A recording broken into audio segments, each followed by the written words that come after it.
Para sa naghahanap naman po ng 7-seater na good as brand new unit, meron tayo ditong next unit natin na Toyota Rush 2022. 7-seater po ito, top of the line variant, smart entry, keyless entry, push start stop engine, reverse camera, and touchscreen head unit. Subukan natin guys. Ayan, naka smart entry na siya. Ayan, apak lang ng brake, then start. Okay.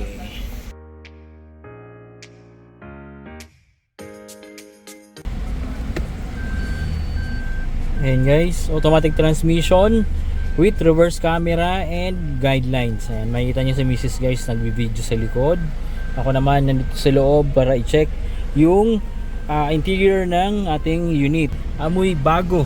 Okay, so yan yung kanyang kilometer mileage. So, napakasariwa po nito. Maski dito hindi pa nagpo-fade. Ayan, meron na siyang steering wheel, audio controls, push start stop engine function, auto climate control function. Syempre meron din tayo rito maliit na LCD para sa aircon functions niya. Ayan, okay, so touchscreen head unit, parang yung sa Vios po ito.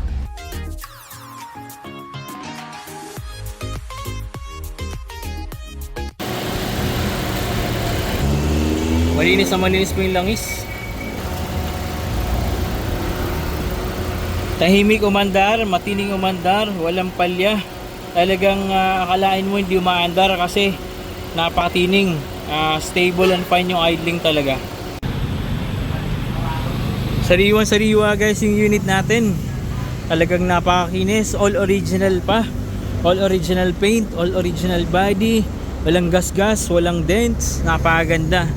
Fresh na fresh. Meron po pala itong 6 airbags, dalawa sa harap, then dalawa sa front dito sa side. Ayan, saka dun sa kabila. Meron din siyang side curtain airbags. Ayan, kabilaan, kabilang side doon, saka dito. Okay, so safe na safe po kayo dito. Safety yung importante. So automatic transmission, napakaganda pa talaga ng unit guys. Mukhang bago, parang bago pa talaga sa actual siya. Okay, kompleto pa rin yung kanyang car matting nandito, and syempre yung carpet malinis na malinis, parang brand new talaga. Ako na nagsasabi guys sa inyo, good as brand new po ito.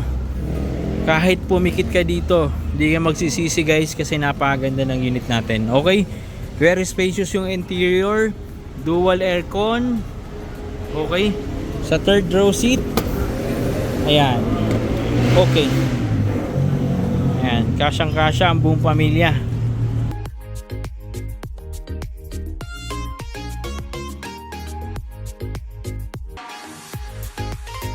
Meron din tayong option dito na Mitsubishi Montero Sport GLS Premium. Ito guys yung high-end variant ng Montero. Naka factory leather seat, push start, paddle shift. Ayan, kompletong kompleto. Talagang wala kang ipapagawa, gagamitin nyo na lang. Okay, ang price nito guys is 1,098,000 lang. So i-avail nyo na po itong high-end variant natin na Mitsubishi Montero Sport GLS Premium. Ayan.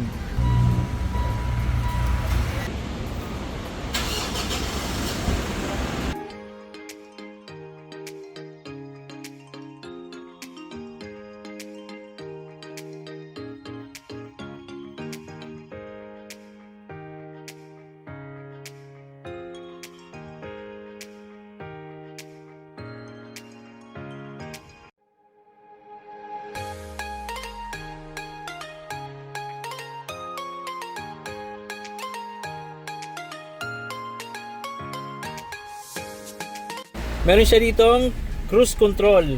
Siyempre dito naman, meron siyang audio controls para sa kanyang head unit. Siyempre kung makikita nyo rito, meron din siyang paddle shift. Ayan.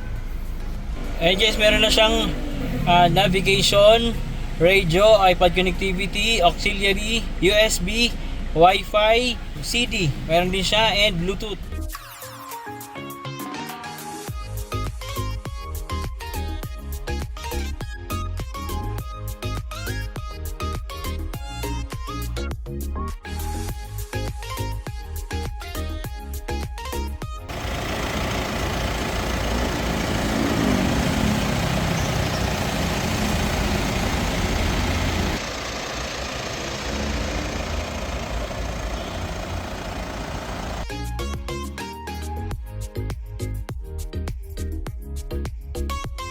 Maraming salamat po at sinamahan nyo naman kami hanggang dulo. Samahan niyo po ulit kami sa next upload po namin. Maraming salamat po. Paalam.